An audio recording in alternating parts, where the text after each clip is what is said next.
likus 40 dienų iki sudėtingiausių planetos varžybų starto, General Financing Team Pitlane komandos bazę aplanko tuštuma. Mūsų visa technika yra atiduota organizatoriam, jinai šiuo metu yra Prancūzijoje, iš ten bus perkelta į Pietų Ameriką ir mūsų pasiruošimas netrūksta, bet mes ruošiamės kitose sferose, nes technika yra išsiųsta ir kokia jinai bus, taip mes ir lenktyniausime šiuose lenktynėse. Šiandieną pakalbėkime apie dokumentus, apie dokumentaciją ir apie taisyklės. Dakaras, daugam atrodo, kad tai yra lenktynės, kuriuose tiesiog reikia greitai spausti akceleratoriaus pedalą ir labai greitai važiuoti, bet ne, yra daugybė taisyklių, kurias mes privalome suprasti, žinoti ir jomis vadovautis. Tai šiandieną mes kalbėsime apie šį 163 puslapių dokumentą, kurį kiekvienas vairuotojas ir ypatingai šturmanas turi žinoti kaip tėvę mūsų. Ir čia yra aprašyti patys pagrindiniai Dakaro lenktynių principai. Jeigu aš pradėčiau jums pasakoti viskas, kas čia yra parašyta, tikiu, kad jūs nenorėtumėt manęs klausyti. Todėl aš iš tiesų išrinkau keletą punktų, kurie mano manimu jums galėtų būti įdomus ir jūs dėl to geriau suprastumėte, kas vyksta Dakare. Mūsų naudojamos taisyklės parašytos anglų kalba, nes mes geriausiai šią kalbą išmanome. Tačiau egzistuoja dar dvi versijos, tai yra prancūzų ir ispanų, kuriomis yra parašytos šios Dakaro taisyklės. Įdomus faktas yra tas, kad yra parašyta, kad prancūzų kalba turi viršenybę. Kitaip tariant, prancūzų kalba parašytos taisyklės yra pačios pagrindinės, visa kita yra vertimas. Jeigu netyčia vertime yra suklysta, tai viršenybė prieš viską turi prancūzų kalba. Aš manyčiau, kad tai yra neteisinga, bet reikia nepamiršti, kad Dakaro organizatoriai yra prancūzai. Jūs turbūt esate girdėję tokias lenktynės kaip Tour de France. Tai yra žymiausios dviračių lenktynės pasaulyje. Kuo jos yra susijusios su Dakaru? Ogi Dakaro organizatoriai yra ir Tour de France lenktynių organizatoriai. Tai šias lenktynės organizuoja prancūzų kompanija ASO. ASO yra trumpinys, o jisai šifruojasi Amurai Sports Organization. Startas Dakare iš esmės prasideda nuo svajonių. Pradžioj tu nežinai, ko nori, paskui tu pradedi svajoti, paskui po svajonių tu pradedi jau įgyvendinti. Taigi atsiverti dokumentaciją, matai visų pirma turinį, pravertus turinio visus punktus. Pamatai, kad pirmasis dalykas yra supplementary regulations, arba lietuviškai tariant, tai yra papildomi nuostatai. Norint dalyvauti lenktynėse, pasiskaitai pradžioj dokumentus, kitaip tariant, išstudijuoji visus 163 puslapius susijusios dokumentacijos ir tada pirmasis veiksmas, norint dalyvauti lenktynėse, yra teikti paraišką. Tai paraiškos 2019 metų Dakarui prasidėjo 2018 metų, tai yra šių metų gegužės 21 dieną. Paskutinė diena teikti paraišką yra lapkričio 1. Logiškai mąstant, po to tu jau nebegali startuoti Dakare, bet jeigu manau, kad esi koks nors jau labai specialus pasaulio žmogus, greičiausiai organizatoriai galėtų padaryti tau išimtį. Keliaujame toliau. Lapkričio 22-23 dienos, tai yra laikas, kuomet visi dalyviai, pagrindė Europos dalyviai, atiduoda visą techniką organizatoriams. 3 sausio mes jau galime Pietų Amerikoje, Limoje, Perų sostinėje pradėti atsiminėti savo techniką. Ir 4, 5 ir 6 sausio yra tos dienos, kuomet mes privalėsime pasitikrinti pas organizatorius visus savo dokumentus, tai yra administracinės patikros, tai yra techninės patikros, mes patikrinsim savo automobilius ir pastatysime savo sportinę techniką į Parc Fermé. Parc Fermé tai yra prancūziškas apibrėžimas, sakantis, kad tai yra uždaras parkas. Dakaro startas sausio 7 diena, finišas sausio 17, o sausio 13 diena yra gera diena visiems dalyviam, nes ta diena bus poilsio diena. Toliau aš matau, kad mes turime punktą, kuris vadinasi terminologija. Čia mes turime 49 terminus tam tikriem procesam Dakare. Kitaip tariant, mes galime sužinoti, kas yra bivuakas. Tai yra Dakaro stovyklavietė. Kas yra dalyvis? Kaip suprasti, kas yra oficialūs Dakaro asmenys, kas yra diskvalifikacija, arba pavyzdžiui, kas yra kelio knyga, apie kurią mes pakalbėsime kitą kartą. Jeigu jūs galvojate, kad išmokus 163 puslapius informacijos, tu jau gali kaip pilnateisis dalyvis dalyvauti Dakare, tai iš tiesų jūs galvojate truputį neteisingai.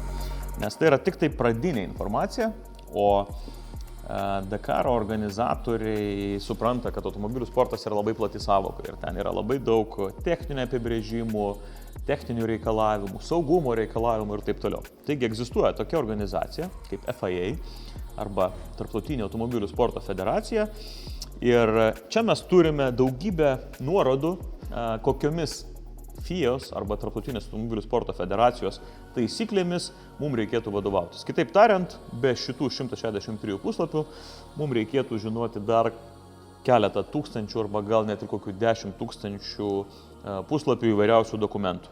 Norint tam, kad viską tikrai daryti labai tiksliai.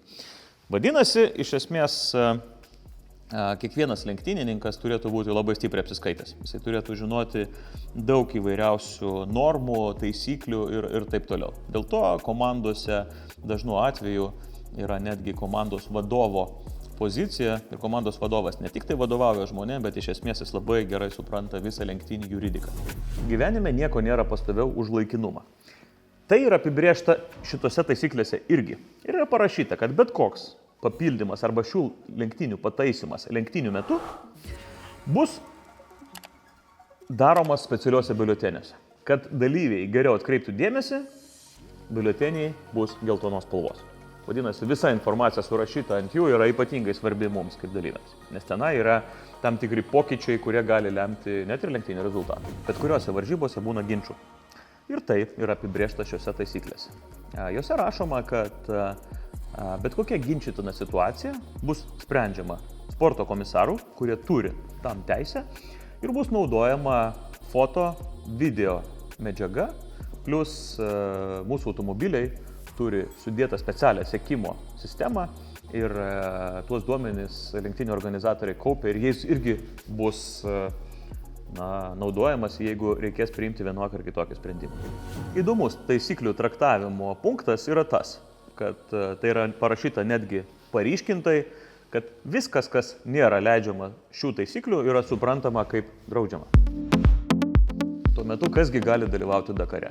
Kokia technika gali dalyvauti Dakare? Tai iš bendro išsilavinimo mes žinome, kad Dakare dalyvauja motociklai, dalyvauja keturračiai motociklai, dalyvauja lengvieji automobiliai, lengvieji bagiai ir sunkvežimiai.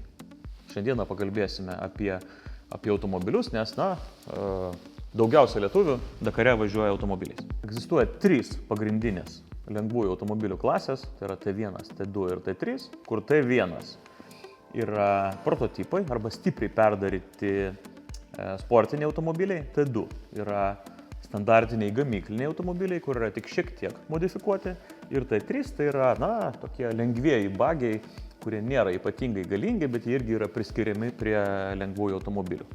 Viskas, kas yra virš 3,5 tonos svorio, tai yra T4 arba lenktyniniai sunkvežimiai. Dakaras, kaip ir daugelis organizacijų pasaulyje, keliauja į priekį. Ir yra prikurta daugybė įvairiausių klasių, kur gali startuoti elektriniai automobiliai, gali startuoti automobiliai naudojantis alternatyvų kūrą ir taip toliau.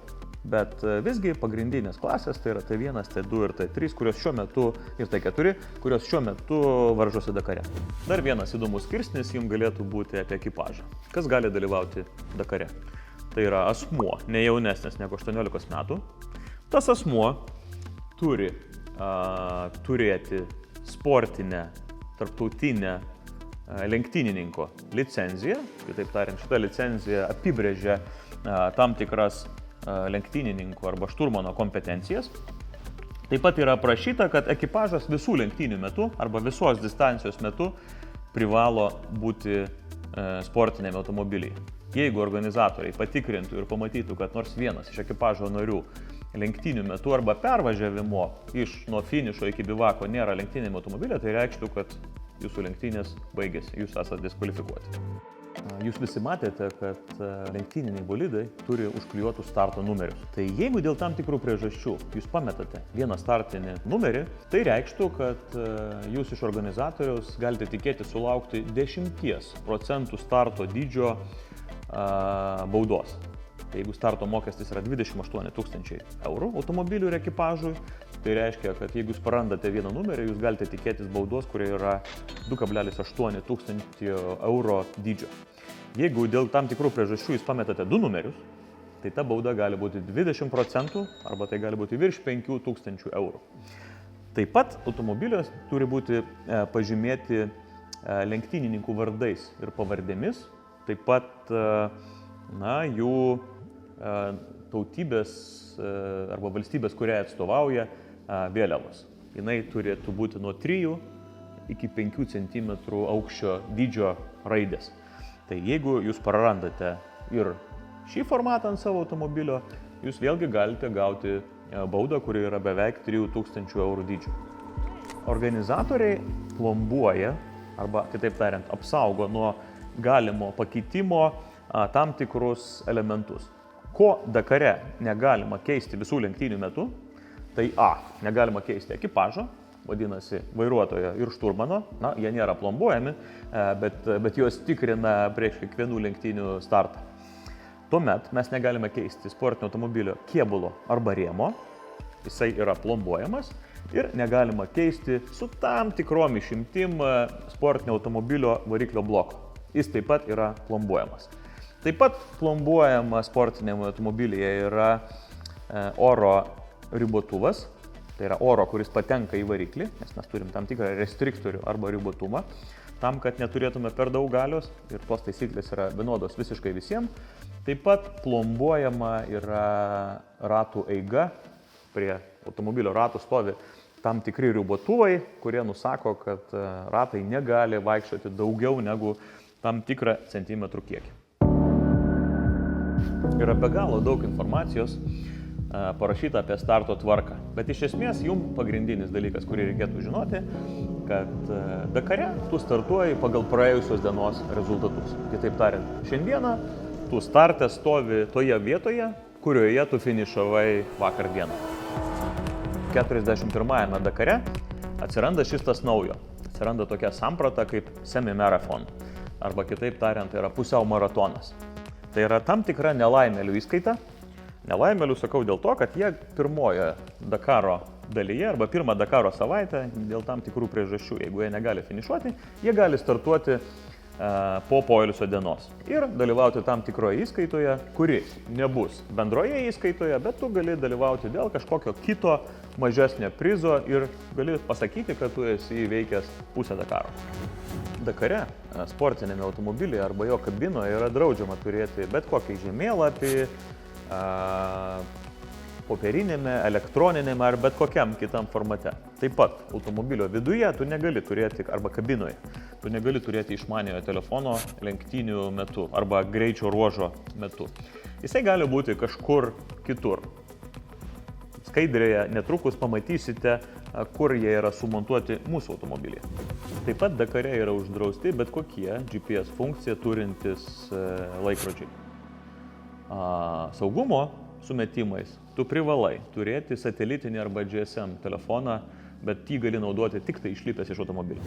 Labai daug šiuose taisyklėse yra parašyta apie saugumą ir draudimus įvairiausius, turint galvoje, kaip bus padedama lenktynių dalyviai. Pagrindinis principas, kurį reikėtų žinoti, kad lenktynių dalyviai privalo sustoti pagelbėti kitam dalyviui, jeigu mato, kad potencialiai jam yra grėsmė, jo sveikata ir gyvybė yra pavojus. Taip pat taisyklėse yra prašyti greičio ribojimai lenktynių metu, greičio ruožo metu. Yra tam tikros zonos, kuomet mums reikia kirsti arba mažą gyvenvietę, arba kažkokią saugomą teritoriją, tai lenktynių organizatoriai yra pasakę, kad gali būti 3 tipų greičio gesinimo zonos, kurios gali būti 30 km/h greičio, 50 km/h greičio arba 90 km/h greičio. Beje, mūsų automobiliai yra net specialūs, sumontuoti specialios sistemos, kurios mums leidžia važiuoti negreitesniu greičiu negu. Nes taip nutinka, kad gali net keletą kilometrų tekti pavažiuoti, sakysime, 30 km/h greičiu. Kalbant apie greitį, lengviesiam lenktyniniam automobiliam, greitis nėra ribojamas. Iš esmės, aš esu matęs turbūt greitį, kuris galėtų būti 187, apie 190 km/h greitį. Greičiausiai Dakare esu važiavęs tenai, kur nėra jokio kelio. Tačiau egzistuoja dvi klasės, tai yra T4 arba lenktyniniai sunkvežimiai, kuriem dėl saugumo yra ribojamas greitis. Jie negali lenktynių metu važiuoti greičiau negu 140 km/h. Taip pat greitis ribojamas yra ir lengviesiems bagiams. Lengvieji bagiai negali važiuoti daugiau negu 130 km/h greičio ruože. Dakare egzistuoja vienas triukas.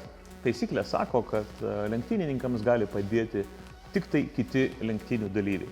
Dėl to didesnės komandos arba komandos, kurios turi didesnius resursus, registruoja savo technikų ekipažus, kurie atseit dalyvauja lenktynėse, bet tuo pačiu jie gali suteikti pagalbą pagrindiniam dalyviam arba pagrindiniam komandos lenktynių pilotam. Šį kartą apie Dakaro taisyklės tiek. Komentaruose rašykite klausimus ir pagal galimybės į dalį jų tikrai atsakysiu. Jau 5 kartus lietuviai tapo didžiausia komanda Dakare. General Financing Team Pitlane kviečia jūs ir dar kartą jungtis į vytį ir parodyti, kad mes galime būti didžiausi.